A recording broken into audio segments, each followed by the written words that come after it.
Well, hello everybody. This is just an update from Sculthorpe Moor to all our friends, our visitors and our members.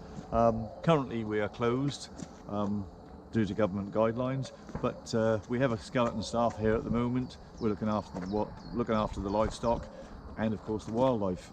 Things have come to a halt, but spring is in the air and things are still here. So today, for instance, the red kites appearing up. We've got red kites, we've got marsh harriers, and the buzzards are all active, which is great.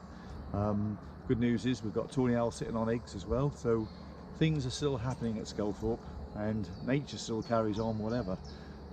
Wishing all our members, friends and our visitors keep safe, and an update come later.